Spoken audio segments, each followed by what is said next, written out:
Hey everybody, welcome back to Bones and Brews. So for last couple of years, especially during the summer when I can get some really great fresh produce from the local market, the farmer's market, or even from the garden in my yard, I really enjoy making a smoked salsa. So today I'm going to show you kind of a quick way to do this. I've got my Weber Smoky Mountain going to between 225 and 250, and I've got myself a little rack here that I've kind of wrapped in foil. I'm going to throw some veggies on and start the process. So here's what we're going to do. First of all, throw some tomatoes on the rack. Now, I've got some tomatoes off the vine. They're a little bit smaller. I've used Roma tomatoes in the past. I've even used those giant, just steak tomatoes. Just really want to slice them up. If you're using a steak tomato, probably want to do them in quarters. These were a little bit smaller, so I did them in halves. So I'm going to put those on the rack. And then what I've also got myself here is about a quarter of a really large red onion that I've kind of sliced as well. I'm going to throw that on the rack as well. Finish getting these tomatoes on the rack. The salsa is great in the summertime, just nice and fresh. I usually make it and then throw it in the refrigerator for at least a few hours so it can get nice and chilled.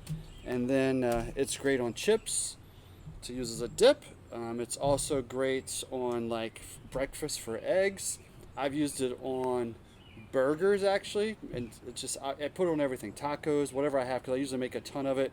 Throw it in some mason jars, throw it in the refrigerator, and we're good to go. All right, so I've got my onions on here, my tomatoes, also sliced up and cored out 2 jalapenos. Really, for the jalapeno portion, you could use 1 jalapeno if you don't want it spicy at all, and you can keep adding more. I've actually done it sometimes. I've mixed in a little bit of jalapeno and poblano. I've done it with serrano. I've even done it with habanero. Really, you can play with the pepper side of it and find that heat that you really like. And then I've got 3 cloves of garlic here that I'm going to throw on the pan as well. All right, and that's all we're going to need for right now. All right, I'm going to throw these on the smoker. We're going to go about 90 minutes, give or take a few minutes. All right, and then when I pull them off, we'll be ready to add a little bit of cilantro, some lime juice, get it all pureed here, and pulse it here in my old Cuisinart, and then we'll top it off with a little bit of salt, and we're ready to throw it in the refrigerator and eat a little bit of it later. All right, so let me get this part on the smoker.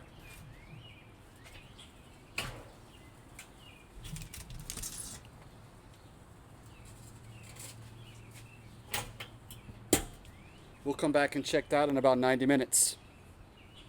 All right, so I just pulled all those veggies off of the Weber Smoky Mountain. It took exactly about 90 minutes, just as we predicted. And you'll see they kind of got a good char across the top of them. And then you can tell they're just nice and soft and ready to get into the food processor here. So we're gonna start that process now. So because my food processor is not a big one here, I'm gonna do a little bit at a time. So I'll throw a few tomatoes in. Maybe one of those jalapenos. Get some of that onion going in there as well. One of those cloves of garlic. All right. And then I'm going to go ahead and cap it off. I'm going to start pulsing it here. I'm going to let it go until really looking for just a really clear consistency. I don't want a bunch of like big chunks in there at all. So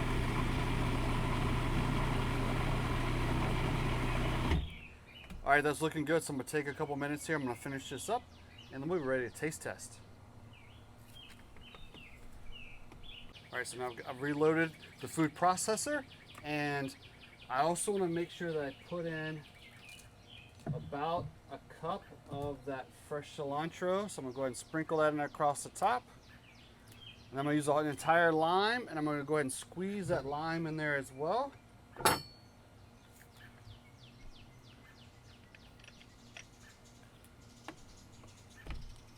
All right, so I'm gonna finish this off with the other half of the lime, and we'll come back and finish pouring in here. I'll mix it all together, and then we'll finish it off with a little bit of salt, and we'll be ready to taste test, that's for sure. All right, we're finished with the second batch here in the old food processor. So we will go ahead and pour that in my big bowl here. I can smell that cilantro, holy cow. All right. All right, so I'm getting myself a spoon. I'm just going to kind of mix that together a little bit. Now this is definitely still piping hot because all these veggies just came off the smoker. You can serve it nice and warm like this, or like I said earlier, throw it in the refrigerator for at least a few hours, if not even overnight, before you serve it. All right.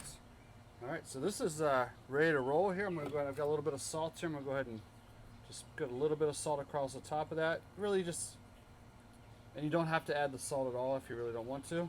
It's really up to your taste buds. All right, so I got myself a blue corn tortilla chip here. Let's go ahead and give this a taste.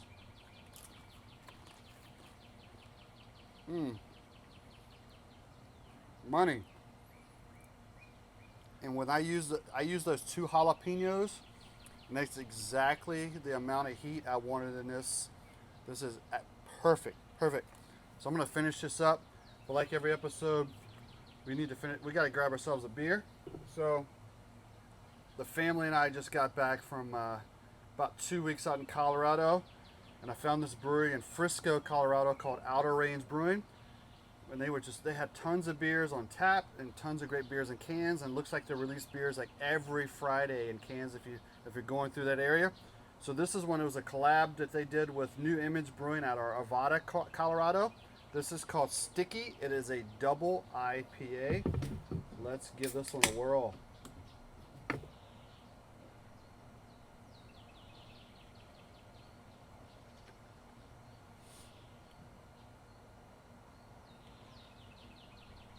We were out there at Outer Range Brewing. If you've never stopped by there, they had some great beers.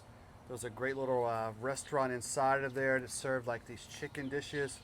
It was amazing as well. And if there's a bunch of hiking trails by there or biking trails, you can park your bike there and enjoy a couple beers outside. I highly recommend it. All right, let's give a taste test here to the old Sticky double IPA from Outer Range Brewing in Frisco, Colorado. Oh yeah, it's got that hazy taste to it. It's not heavy on the hops. Definitely a little bit of fruit and citrus taste to it as well. That is really good. All right, my friends. Like every episode of Bones and Brews, remember to like us, share us, and please subscribe to the channel. We'll see you again on Bones and Brews.